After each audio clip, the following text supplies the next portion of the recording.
மானம் குறையும் இன்னு மாசு படியும் இன்னு வீணா கதை முடிஞ்சு போச்சு.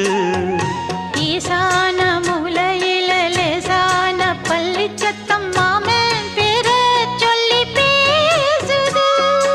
ஆறாத சோகந்தன்ன தீராம சேர்த்து வச்சு ஊரும் சேர்ந்து என்ன ஏசுது.